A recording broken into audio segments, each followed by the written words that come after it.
अस्सलाम वालेकुम student, welcome back. आज की वीडियो में हम जो है प्यास की एडमिशन्स के बारे में डिस्कस करेंगे और इस वीडियो में हम कोशिश करेंगे कि प्यास के बारे में जो है वो ऑल अराउंड जो है हम डिस्कशन कर ले। प्यास जो है वो Pakistan institute of engineering and science Islamabad में है और इसका जो एडमिशन है वो हर साल होती है और उसके एडमिशन के लिए वो टेस्ट लेते हैं जिसको प्यास इंट्री टेस्ट बोलते हैं। तो आज के वीडियो में हम इंट्री टेस्ट के बारे में डिस्कस करेंगे कि उसमें कौन से सब्जेक्ट्स आते हैं, कितनी परसेंटेज होती है, टाइम कितना अलो होता है, मेरिट लिस्ट कैसे बनती है और कौन कौन एडमिशन के लिए फिल कर सकता है फॉर्म। तो स्टार्ट करते हैं प्यास एंट्री टेस्ट पैटर्न से। तो प्यास के जो एंट्री टेस्ट का पैटर्न है वो ये है कि टोटल उसमें जो एमसीक्यूज होते हैं वो 100 होते हैं। एमसीक्यूज बेस्ड टेस्ट होती है और उसमें जो टोटल एमसीक्यूज होते हैं वो 100 होते हैं और टेस्ट में नेगेटिव मार्किंग होती है और नेगेटिव मार्किंग के साथ साथ जो है जो करेक्ट आंसर पे आपको +3 स्कोर मिलता है और आपके हर एक रॉन्ग जो स्कोर है उस पर -1 मिलता है। तो मतलब अगर आप सही एमसीक्यू सॉल्व करते हैं तो आपको जो है +3 स्कोर मिलता है और अगर आप कोई भी एमसीक्यू रॉन्गली अटेम्प्ट करते हैं तो आपको -1 आपके जो है मार्क काटी जाती है स्कोर में से। तो यहाँ पे आपको ख्याल रखना है कि आपको जो क्वेश्चन आपको आता हो वही अटेम्प्ट करना हो और जिस पे आप 100% श्योर हो फिर ही अटेम्प्ट करना है। अगर आपको 50% श्योर है तो भी अटेम्प्ट करना है, लेकिन आपको ये है कि मुझे आता ही नहीं है तो आप मेक श्योर करें कि वो अटेम्प्ट ना करें। अब बात करेंगे टाइम कितना अलो होता है, तो टेस्ट का टाइम जो है वो आपको 3 घंटे होता है। 100 एमसीक्यूज होते हैं, 3 घंटे आपको प्रोवाइड किए जाते हैं कि आप 3 घंटे में टेस्ट कर सकते हैं। उसके बाद आपको कैलकुलेटर जो है अलो होता है टेस्ट में। साइंटिफिक कैलकुलेटर आप टेस्ट में लेके जा सकते हो क्योंकि टेस्ट जो है वो लेंथी होती है और कॉम्प्लिकेटेड होती है और उसमें बड़ी कैलकुलेशन इन्वॉल्व होती है। तो आपको जो है कैलकुलेटर अलो होता है और टाइम भी आपको 3 घंटे दिए जाते हैं और 100 क्वेश्चन होते हैं एमसीक्यूज बेस्ड। तो ये था नस के टेस्ट का पैटर्न। अब बात करते हैं नस में कौन से सब्जेक्ट्स जो हैं वो इन्वॉल्व होते हैं। तो सबसे पहले जो टेस्ट में सब्जेक्ट होता है वो होता है मैथमेटिक्स का। मैथमेटिक्स के जो एमसीक्यूज होते हैं वो 30 एमसीक्यूज होते हैं। टोटल जो टेस्ट है उसमें से 30 एमसीक्यूज सिर्फ मैथमेटिक्स होते हैं और सेकंड पे 30 एमसीक्यूज फिजिक्स के होते हैं।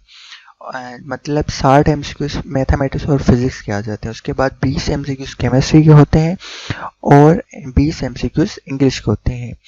तो ये टेस्ट का पैटर्न है और ये सब्जेक्ट इंक्लूड होते हैं टेस्ट में और हर सब्जेक्ट की वेटेज ये होती है और जो है सब्जेक्ट में एमसीक्यूज ये इस बेसिस पे आते हैं। टोटल हम एमसीक्यूज बनते हैं 100 और आपके पास टाइम अलाउड होता है 3 घंटे। तो मैथमेटिक्स से कोर्स जो इन्वॉल्व होता है वो होता है फर्स्ट ईयर इंटर का और इंग्लिश में फिजिक्स और केमिस्ट्री में भी फर्स्ट ईयर इंटर में आप जो 2 टेक्स्ट बुक्स पढ़ते हैं तो कोर्स उनमें यही इन्वॉल्व होता है। और टेस्ट जो होती है इतनी टफ नहीं होती लेकिन वो कॉम्प्लिकेटेड होती है और उसमें जो कैलकुलेशन है मैथमेटिक्स में स्पेशली वो बड़ी लेंदी होती है। तो अब बात करें कि जो है प्यास सिलेक्शन क्राइटेरिया या मेरिट फार्मूला अगर बोले कि उसकी मेरिट लिस्ट किस बेसिस पे बनती है, तो जो है प्यास की जो मेरिट लिस्ट बनती है वो प्यास एडमिशन टेस्ट जो है उसकी 60% वो लेते हैं।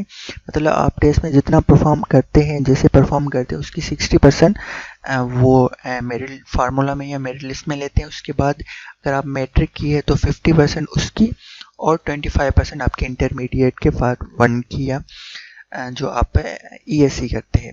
अगर आपने जो ओ लेवल या ए लेवल किया है तो आपके टोटल जो है 40% जो रिमेनिंग है मेरिट लिस्ट की वो सिर्फ यहाँ से लेते हैं। मतलब 60% ये हो गया और 40% ये हो गया। अगर आप बात करें कि अगर आप एडमिशन सेट के बेसिस पे लेना चाह रहे हो तो सेट का स्कोर जो है मिनिमम एडमिशन के लिए 2000 होता है। मतलब 2000 आपको स्कोर लेना पड़ता है सेट के बेसिस पे एडमिशन लेने के लिए। तो अब ये हो गया कि आपने मेरिट लिस्ट कैसे बन गई। अगर आप 50% टेस्ट की स्कोर लेते हैं तो आपके जो मेरिट में नंबर आएगा वो 30 सिर्फ आपका टेस्ट का आएगा। उसके बाद मेट्रिक और एफएससी जो आपकी मार्क्स हैं उसके अकॉर्डिंग आपकी मेरिट लिस्ट बनती है। तो ये था मेरिट लिस्ट और सिलेक्शन क्राइटेरिया कि आपकी सिलेक्शन। तो आपको कोशिश करना चाहिए कि टेस्ट में जो है मैक्सिमम मार्क्स लेने चाहिए और उसमें अच्छा परफॉर्म करना चाहिए। उसके बाद आता है कि एलिजिबिलिटी क्राइटेरिया के प्यास में कौन कौन एडमिशन ले सकता है और उसको एडमिशन लेने के लिए आपको एलिजिबिलिटी क्राइटेरिया कौन सी है जो आपको होनी लाजमी है। तो आपको 60% जो है मार्क्स जो है बहुत इंटरमीडिएट और आपकी मेट्रिकुलेशन में होना लाजमी है प्री इंजीनियरिंग में। अगर आपके 60% एग्रीगेट मार्क्स से कम है तो आप एलिजिबल नहीं है और आप प्यास यूनिवर्सिटी में एडमिशन लेना आपके लिए इम्पॉसिबल है, आप नहीं ले सकते। इनकी क्राइटेरिया आपको 60% मार्क्स एटलीस्ट होने चाहिए एडमिशन लेने के लिए और एडमिशन फॉर्म फिल करने के लिए। अगर 60 से कम है तो आप फॉर्म ही फिल नहीं कर पाते। Candidate with a pre medical background who have given an additional paper of mathematics are eligible. अगर आपने ग्रुप चेंज किया है और आपने जो है मेडिकल से मैथमेटिक्स आया है और लिया है और मैथमेटिक्स से पेपर दिया है तो भी आप जो है इसमें एडमिशन लेने के लिए एलिजिबल है।